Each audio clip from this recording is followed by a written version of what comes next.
Hello, guys, welcome to Psyched Minds. If you have not subscribed yet to the channel, do subscribe, like, and share. We are reading Veronica Decides to Die by Paulo Coelho, page number 137. When he turned on the light, Dr. Igor was surprised to see the young woman sitting in the waiting room outside his office.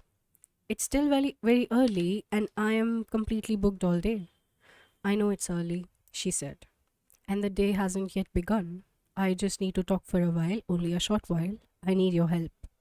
She had dark shadows under her eyes and her hair was dull, the typical symptoms of someone who had spent the whole night awake. Dr. Igor decided to show her into his room. He asked her to sit down while he turned on the light and opened the curtains.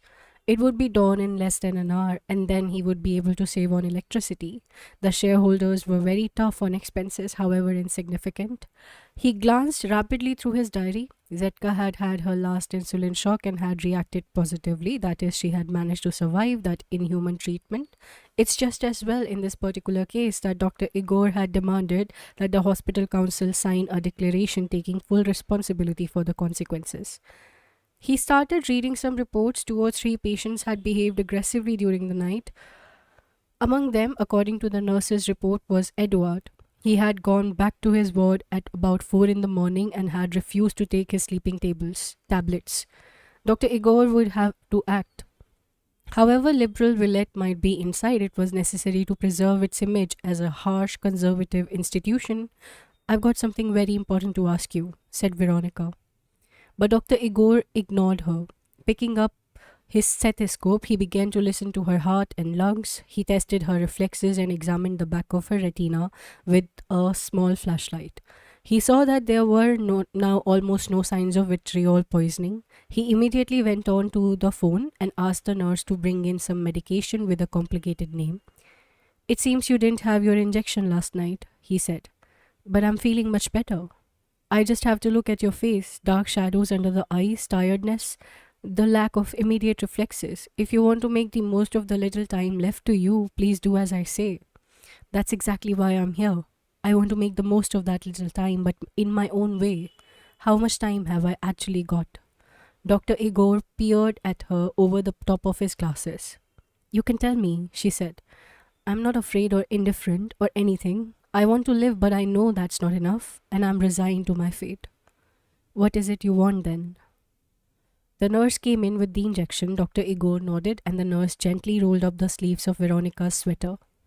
How much time have I got left? Said Veronica again while the nurse gave her the injection. 24 hours, perhaps less.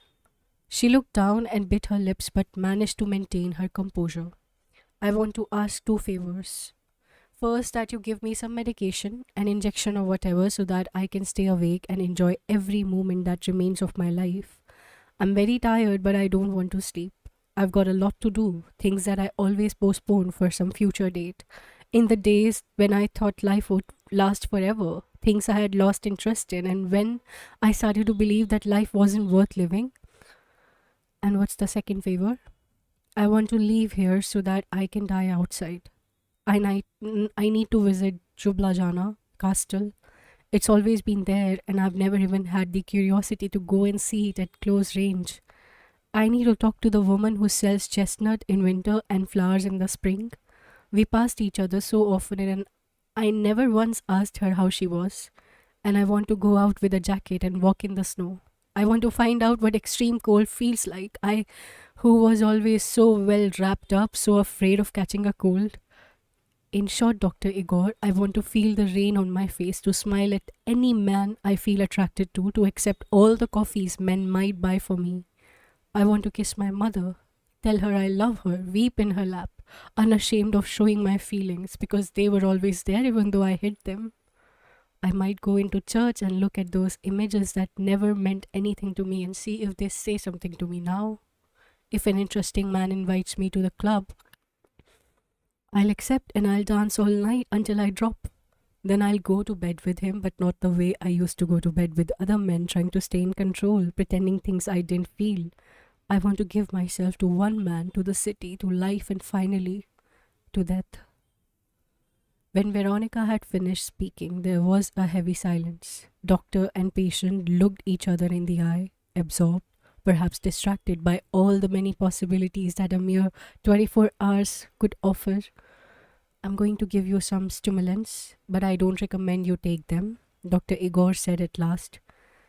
They will keep you awake, but they will also take away the peace you need in order to experience everything you want to experience. Veronica was starting to feel ill. Whenever she was given that injection, something bad always happened inside her body. You are looking very pale, perhaps. Perhaps you would better go to bed and we'll talk again tomorrow. Once more, she felt like crying, but she remained in control. There won't be a tomorrow, as you well know. I'm tired, Dr. Igor, very tired. That's why I asked for the tablets. I spent all night awake, half desperate, half resigned. I could succumb to any another hysterical attack of fear as happened yesterday. But what's the point? If I've still got 24 hours of life left and there are so many experiences waiting for me, I decided it would be better to put aside despair. Please, Dr. Igor, let me live a little of the time remaining to me because we both know that tomorrow will be too late. Go and sleep, said the doctor, and come back here at midday, then we will speak again. Veronica saw there was no way out. I'll go and sleep, then I'll come back. But could I just talk to you for a few more minutes? It will have to be a few. I'm very busy today. I'll come straight to the point. Last night, for the first time, I masturbated in a completely uninhibited way. I thought all the things I had never dared to think. I took pleasure in things that before frightened or repelled me. Dr. Igor assumed his most professional air. He didn't know where this conversation might lead and he didn't want any problems with his superiors. I discovered that I am a pervert, doctor. I want to know if that played some part in my attempted suicide. There are so many things I didn't know about myself. I just have to give her an answer, he thought. There's no need to call in this nurse to witness the conversation to avoid any future lawsuits for sexual abuse. We all want different things, he replied, and our partners do too. What's wrong with that? You tell me.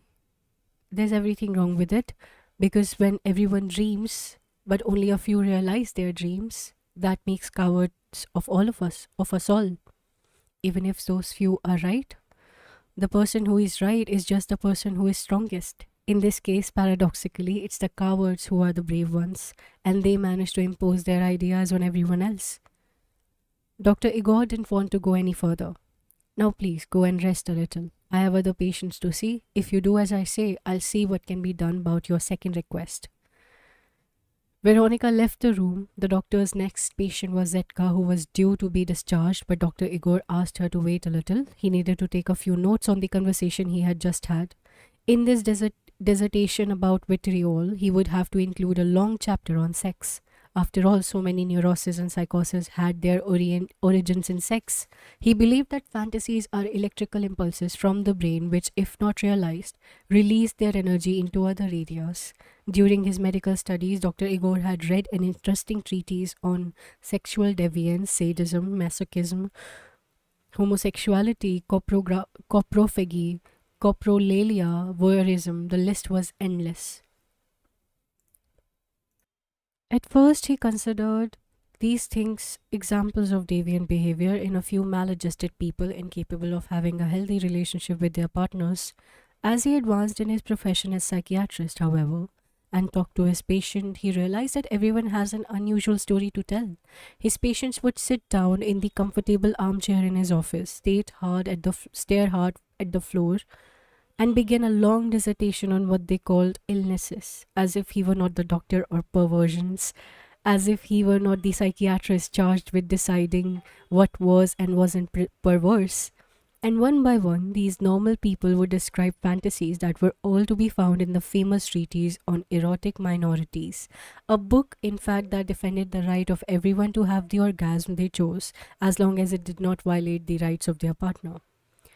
Women who had studied in convent schools dreamed of being sexually humiliated. Men in suits and ties, high ranking civil servants, told him of the fortunes they spent on Romanian prostitutes just so they could lick their feet. Boys in love with boys, girls in love with their fellow schoolgirls, husband who wanted to watch their wives having sex with strangers, women who masturbated every time they found some hint that their men had committed adultery, mothers who had to suppress an impulse to give themselves to the first delivery man who rang the doorbell, fathers who recounted secret adventures with the bizarre vestites who managed to slip through the strict border controls, and orgies. It seemed that everyone, at least once in their life, wanted to take part in an orgy.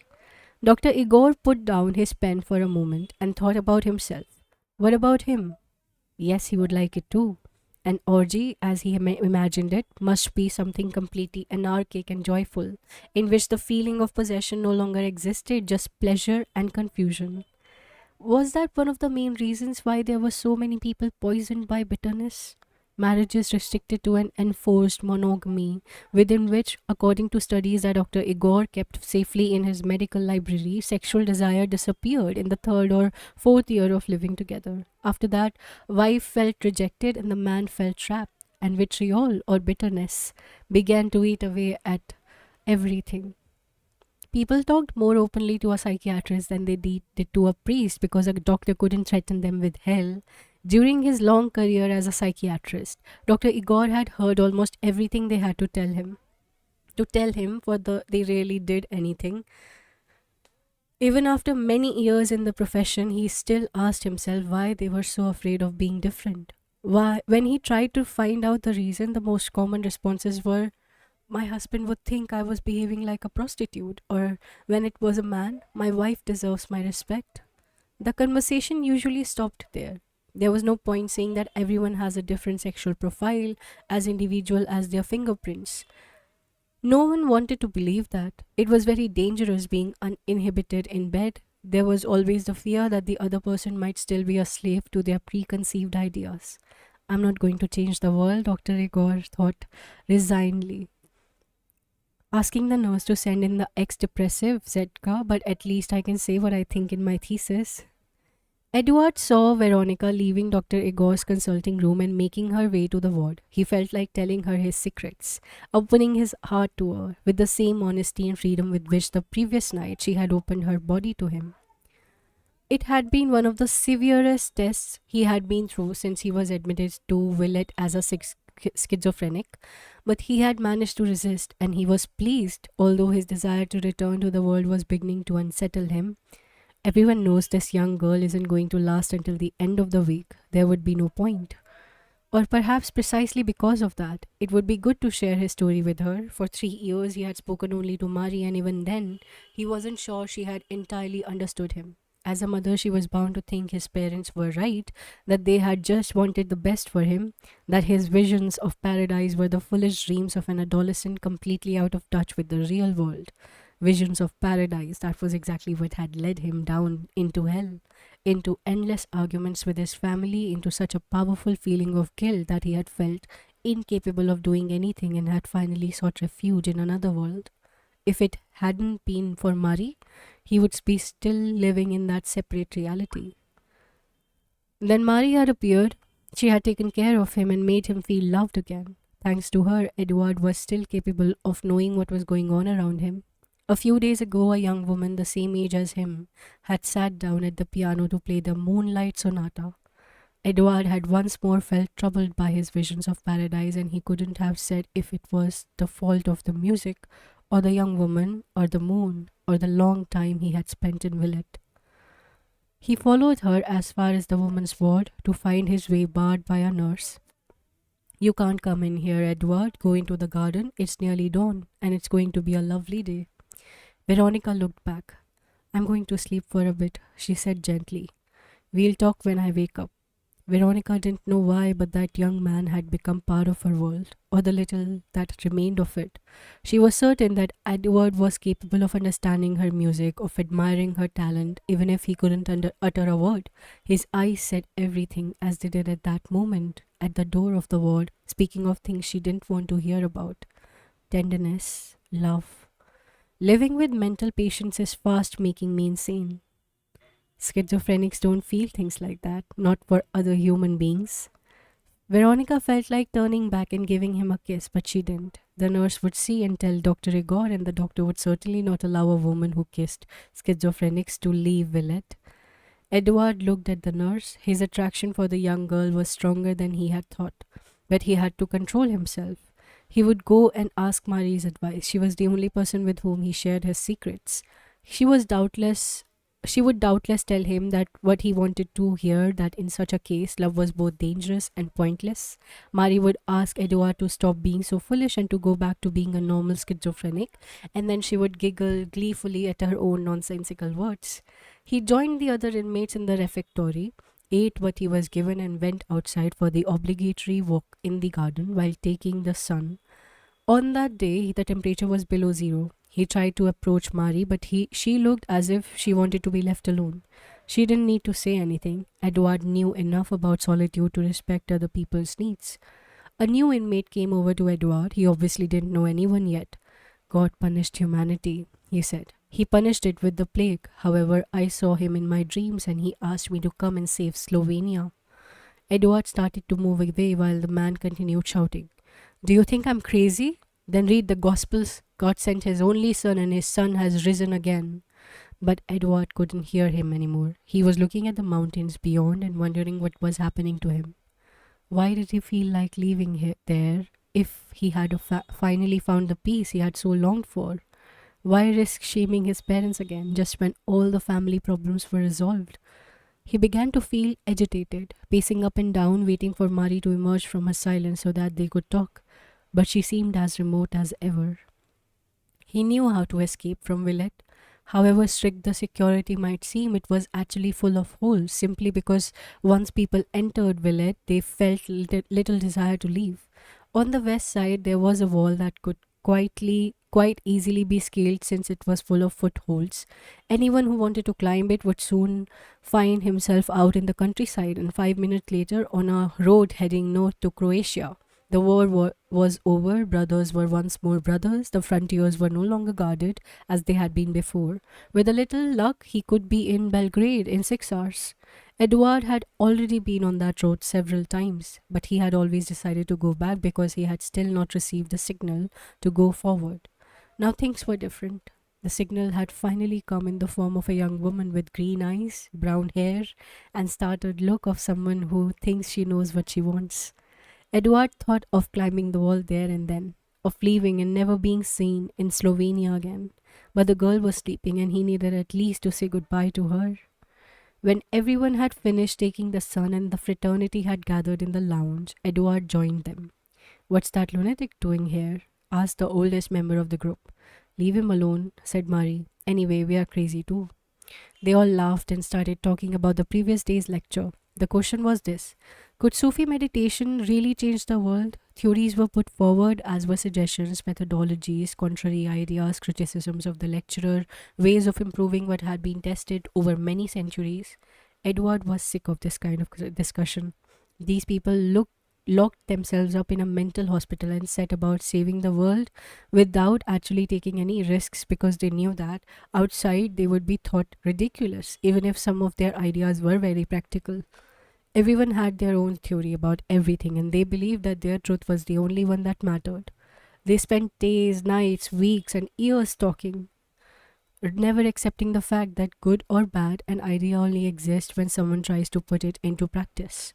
What was Sufi meditation? What was God? What was salvation if that is, the world needed saving? Nothing. If everyone there and ours outside will it too just live their lives and let others do the same, God would be in every moment, in every grain of mustard, in the fragment of the cloud that is there one moment and gone the next. God was there, and yet people believed they still had to go on looking because it seemed too simple to accept that life was an act of faith. He remembered the exercise he had heard the Sufi master teaching while he was waiting for Veronica to come back to the piano. Simply look at a rose. What more was necessary? Yet, even after the experience of that deep meditation, even after having been brought so close to a vision of paradise, there they were, discussing, arguing, criticizing, and constructing theories.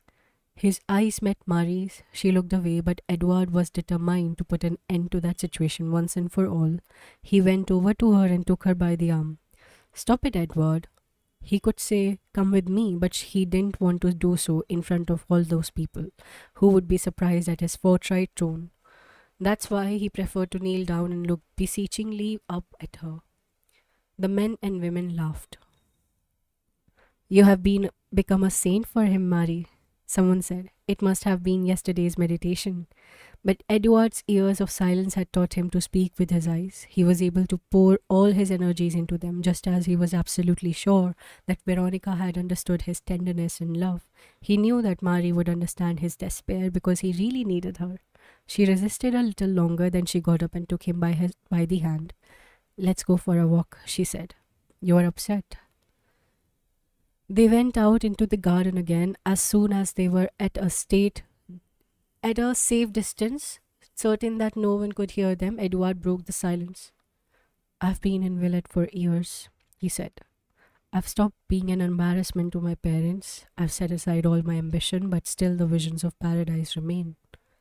"I know," said Marie. "We have often talked about it, and I know what you are leading up to as well. It's time to leave."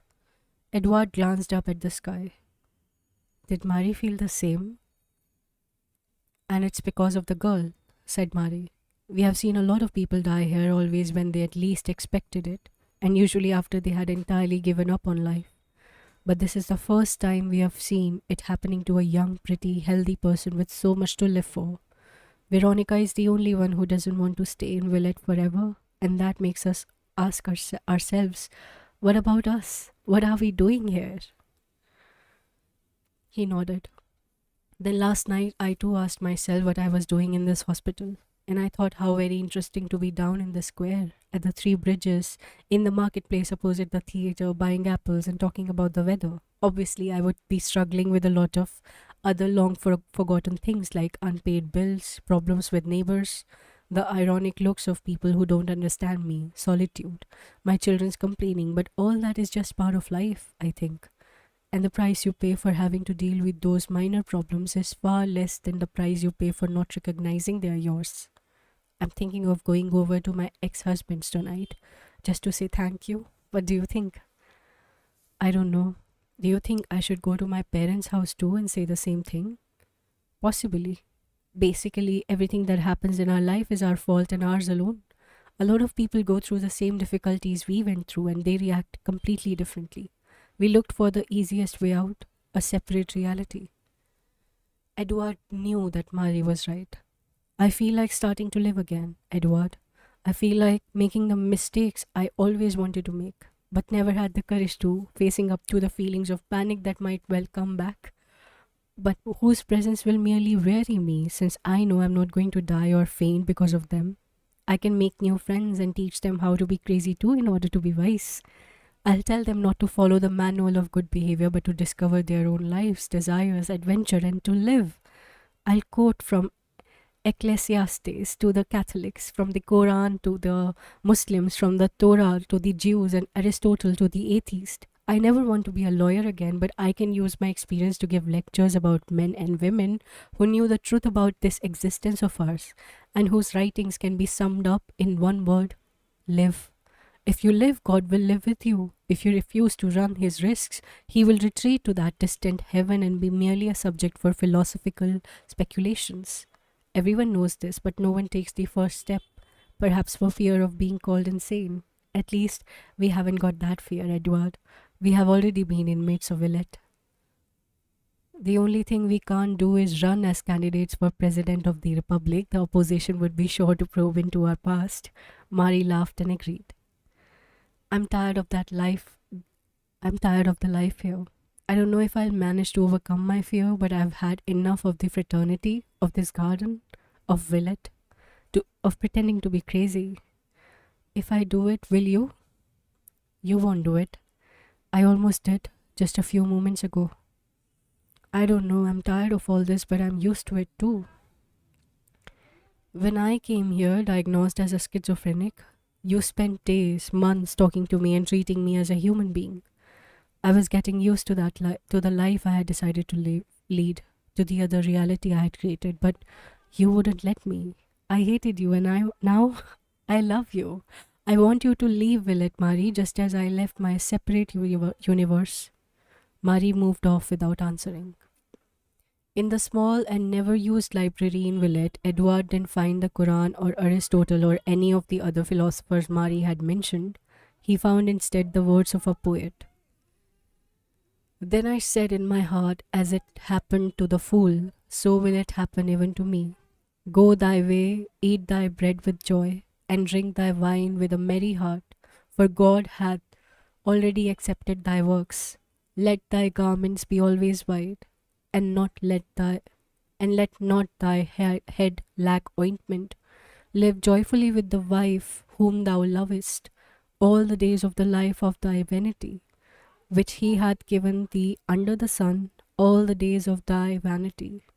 For that is thy portion in life, and in thy labor wherein thou laborest under the sun. Walk in the ways of thine heart, and in the sight of thine eyes. But know thou that for all these things God will bring thee into judgment. God will bring me into judgment, said Edward out loud. And I will say, for a time in my life I stood looking at the wind. I forgot to sow. I did not live joyfully. I did not even drink the wine offered me. But one day I judged myself ready and I went back to work. I told men about my visions of paradise, as did Bosch, Van Gogh, Wagner, Beethoven, Einstein, and other madmen before me. Fine, let him say that I felt left hospital in order to avoid seeing a young girl dying. She will be there in heaven and she will intercede for me. What are you saying? Said the man in charge of the library. I want to leave Villette, said Edward in a slightly louder voice than normal. I've got things to do. The librarian rang a bell, and a few moments later, two nurses appeared. I want to leave, said Edward again, agitated. I'm fine, just let me talk to Dr. Igor. But the two men already had hold of him, one on each arm. Edward tried to free himself from the arms of the nurses, though he knew it was useless. You are having a bit of a crisis. Now just keep calm, said one of them. We'll take care of it. Edward started to struggle. Let me talk to Dr. Igor. I've got a lot to tell him. I'm sure he will understand. The men were already dragging him towards the ward. Let me go, he was yelling. Just let me talk for a minute. The way to the ward was through the living room, and all the other inmates were gathered there. Edward was struggling, and things were starting to look ugly. Let him go, he's crazy. Some laughed, others beat with their hands on chairs and tables. This is a mental hospital, and no one here is obliged to behave the way you do. One of the nurses whispered to the other, we'd better give them a fright, otherwise the situation will get completely out of control. There's only one way. Dr. Igor won't like it. He will like it even less if the gang of maniacs starts smashing up his beloved hospital. Veronica woke up with a start, in a cold sweat. There was a terrible noise outside and she needed silence to go on sleeping, but the racket continued. Feeling slightly dizzy, she got out of the bed and went into the living room just in time to see Edward being dragged off, while other nurses were rushing in, wielding syringes. What are you doing? She screamed. Veronica! The schizophrenic had spoken to her. He had said her name. With a mixture of surprise and shame, she tried to approach, but one of the nurses stopped her. What are you doing? I'm not here because I'm crazy. You can't treat me like this. She managed to push the nurse away. While the other inmates continued to shout and kick up what seemed to her a terrifying din, should she go and find Dr. Igor and leave there at once? Veronica! He had said her name again. Making a superhuman effort, Edward managed to break free from the two male nurses. Instead of running away, though, he stood there, motionless, just as he had the previous night. As if transfixed by a conjuring trick, everyone stopped, waiting for the next move. One of the nurses came over again, but Edward looked at him, summoning all his strength. I'll go with you. I know where you are taking me, and I know too that you want everyone else to know. Just wait a minute.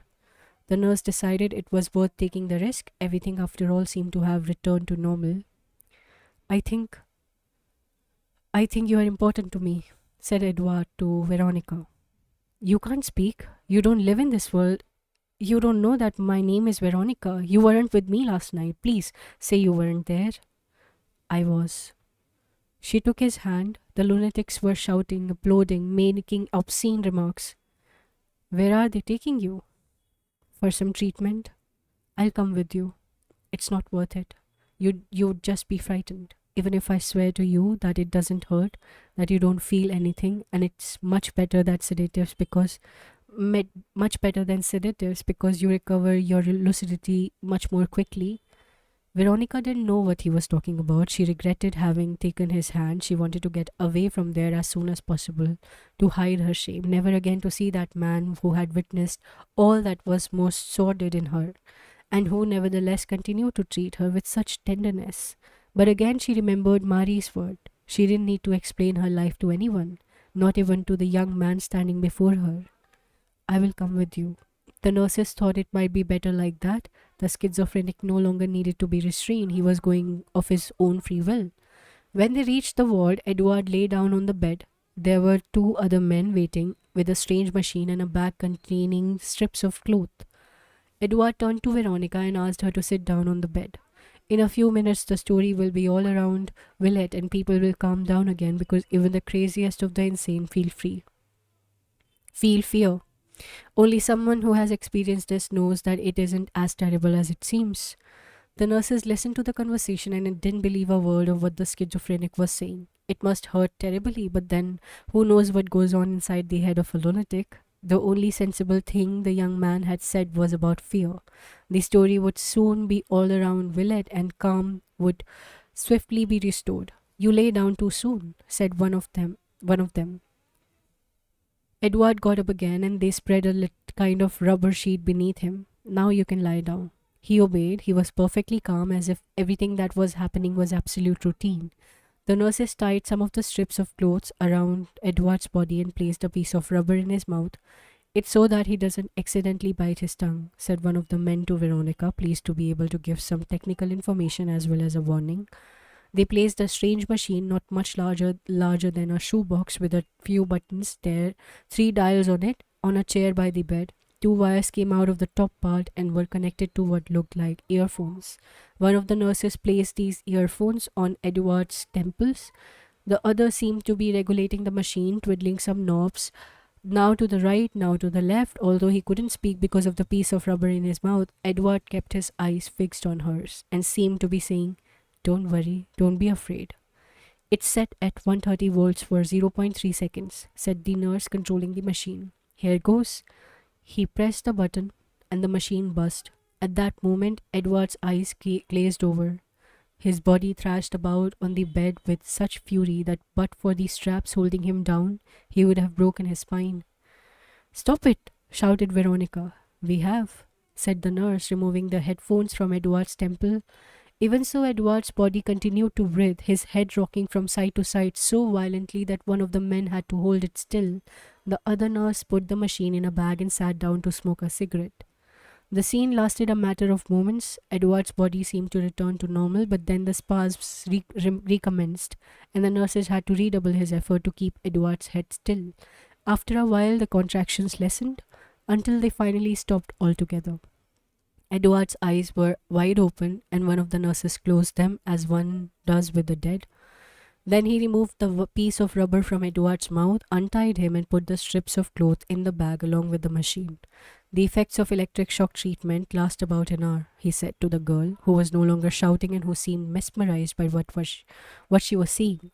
It's all right. He will soon be back to normal and he will be calmer too. Calmer too. As soon as the electric charge took effect, Edward felt what he had experienced before. His normal vision gradually decreased, as if someone were closing a curtain until everything disappeared. There was no pain or suffering, but he had seen other people being treated with electric shock and he knew how awful it looked. Edward was at peace now. If moments before he had experienced the stirrings of a new emotion in his heart, if he had begun to understand that love was something other than what his parents gave him, the electric shock treatment or electroconvulsive therapy, ECT as the specialist preferred to call it, would certainly restore him to normality.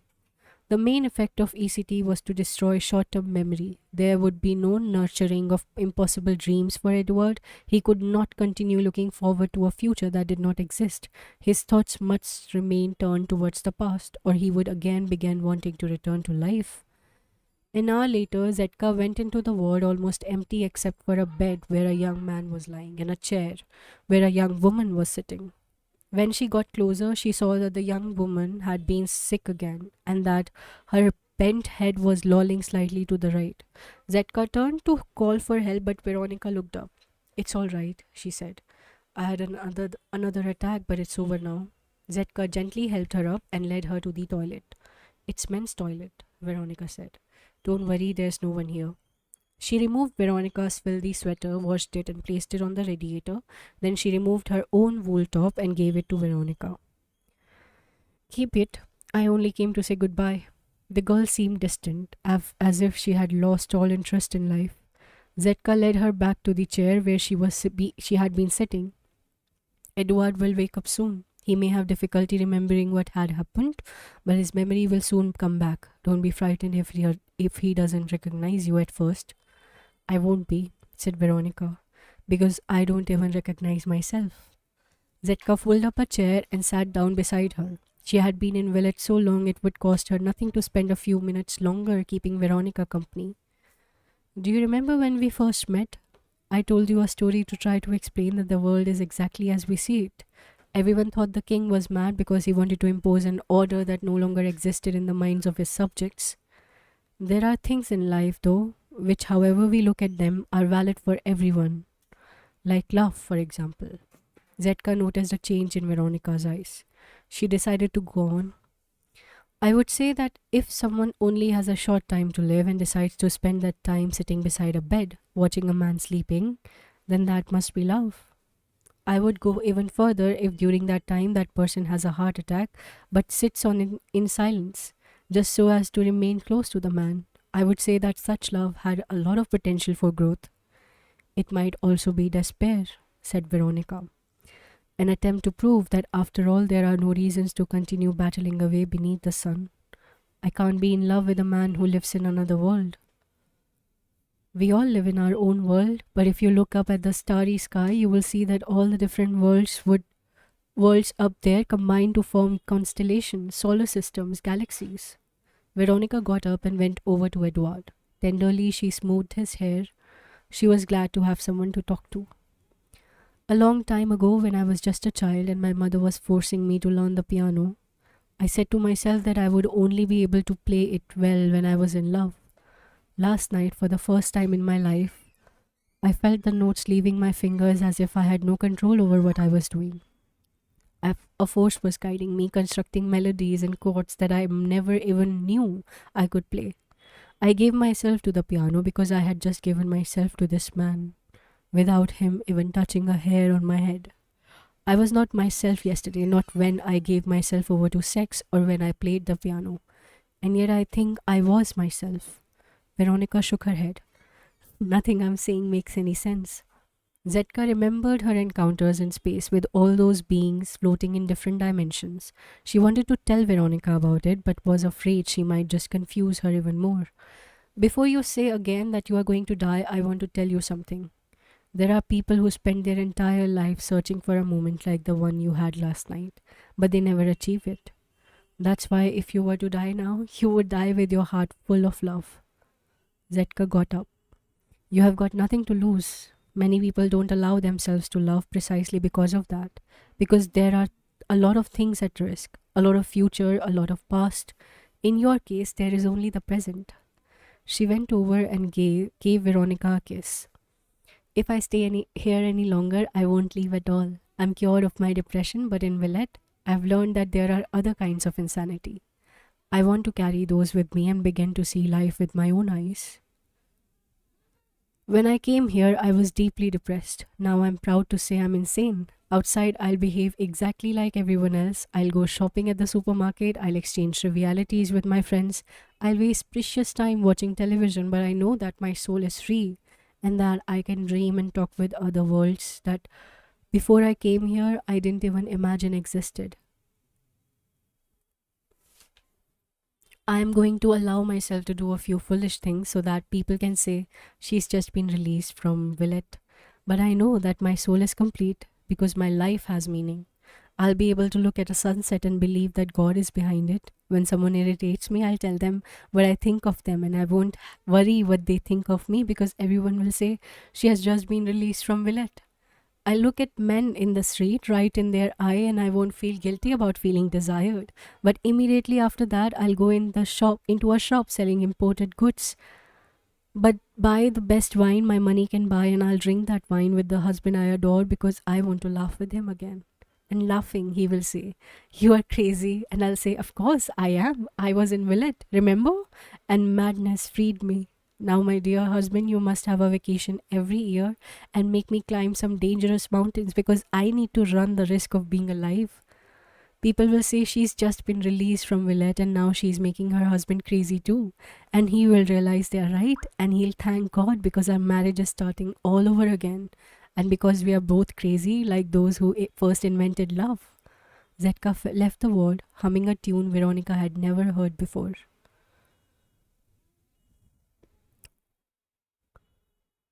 The day had proved exhausting but rewarding. Dr. Igor was trying to maintain the sang-froid and indifference of a scientist, but he could barely control his enthusiasm. The tests he was carrying out to find a cure for vitriol poisoning were yielding surprising results. "You haven't got an appointment today," he said to Mari, who had come in without knocking. "It won't take long. I would just like to ask your opinion about something." Today, everyone just wants to ask my opinion, thought Dr. Igor, remembering the young girl's question about sex. Edward had just been given electric shock treatment. "Electroconvulsive therapy, please use the correct name, otherwise, it will look as if we are mere band of barbarians."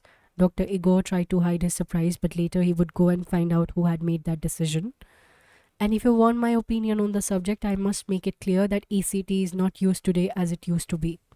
But it's dangerous. It used to be very dangerous. They didn't know the exact voltage to use, where precisely to place the electrodes, and a lot of people died of brain hemorrhages during the treatment. But things have changed. Nowadays, ECT is being used with far greater technical precision, and it has the advantage of provoking immediate amnesia, avoiding the chemical poisoning that comes with prolonged use of drugs. Read the psychiatric journals and don't confuse ECT with electric shock treatment used by South American torturers. Right, you have heard my opinion. Now I must get back to my work." Mari didn't move. "That isn't what I came to ask. I want to know if I can leave." "You can leave whenever you want and come back whenever you want because your husband has enough money to keep you in an expensive place like this. Perhaps you should ask me, am I cured? And my reply will be another question. Cured of what? You will say cured of my fear, of my panic attacks, and I'll say, well, Mari, you haven't actually suffered from that for the last 3 years, so I am cured." "Of course not. That wasn't what your illness was about. In the thesis I'm writing for the Slovenian Academy of Sciences," Dr. Igor didn't want to go on into any detail about vitriol, "I'm trying to study so-called normal human behavior. A lot of doctors before me have done similar studies and reached the conclusion that normality is merely a matter of consensus. That is, a lot of people think something is right, and so that thing becomes right. Some things are governed by common sense. Putting buttons on the front of a shirt is a matter of logic, since it would be very difficult to button them up at the side and impossible if they were at the back. Other things, however, becomes fixed because more and more people believe that's the way they should be. I'll give you 2 examples. Have you ever wondered why the keys on a typewriter are arranged in that particular order? No, I haven't. We call it QWERT, QWERTY keyboard, because that's the order of the letters on the first row of keys. I once wondered why it was like that, and I found the answer. The first machine was invented by Christopher Scholes in 1873 to improve on calligraphy, but there was the problem. If a person typed very fast, the keys got stuck together and stopped the machine from working. Then Scholes designed the QWERTY keyboard, a keyboard that would oblige typists to type more slowly. I don't believe it, but it's true. It so happened that Remington, which made sewing machines as well as guns at the time, used a QWERTY keyboard for its first typewriters. That meant that more people were forced to learn that particular system, and more companies started to make those keyboards until it became the only available model. To repeat, the keyboard on typewriters and computers were designed so that people would type more slowly, not more quickly. Do you understand? If you changed the letters around, you wouldn't find anyone to buy your product. When she saw a keyboard for the first time, Mari had wondered why the letters weren't in alphabetical order, but she had then promptly forgotten about it. She assumed it was simply the best layout for people to type quickly. Have you ever been to Florence? Asked Dr. Igor. No, you should go there. It's not far, for that is where you will find my second example. In the cathedral in Florence, there's a beautiful clock designed by Paolo Ocello in 1443. Now, the curious thing about this clock is that although it keeps time like all other clocks, its hands go in the opposite direction to that of normal clocks. What's that got to do with my illness? I'm coming to that. When he made this clock, Paolo Uccello was not trying to be original. The fact is that at the time there were clocks like his as well as the other with hands that went in the direction we are familiar with now. For some unknown reason, perhaps because the Duke had a clock with hands that went in the direction we now think of as the right direction, that became the only direction, and Uccello's clock then seemed an aberration, a madness. Igor paused. Dr. Igor paused, but he knew that Mari was following his reasoning. So let's return to your illness. Each human being is routine, unique, each with their own qualities, instincts, forms of pleasures, and desires for adventure. However, society always imposes on us a collective way of behaving, and people never stop to wonder why they should behave like that. They just accept it, the way typists accepted the fact that the QWERTY keyboard was the best possible one. Have you ever met anyone in your entire life who asked why the hands of a clock should go in one particular direction and not in the other? No. If someone were to ask, the response they would get would probably be, "You're crazy." If they persisted, people would try to come up with a reason.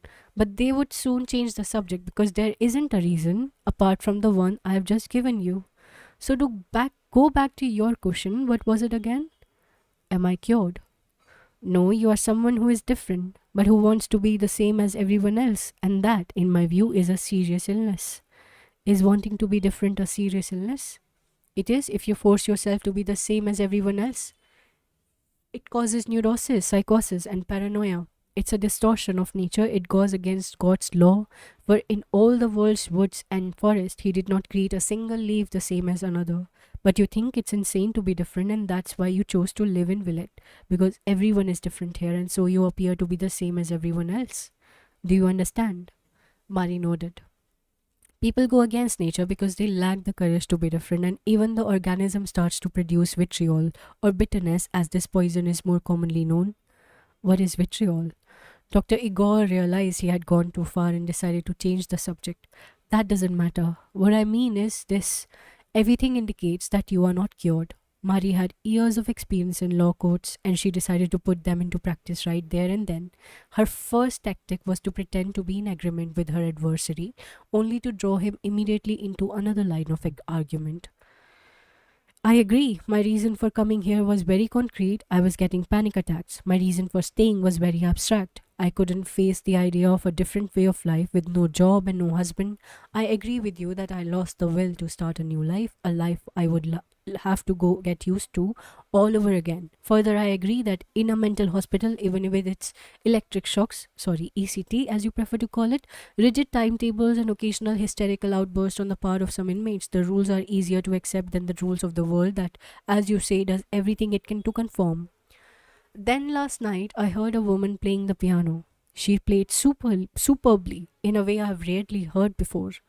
As I was listening to the music, I thought of all those who had suffered in order to compose those sonatas, preludes, adagios.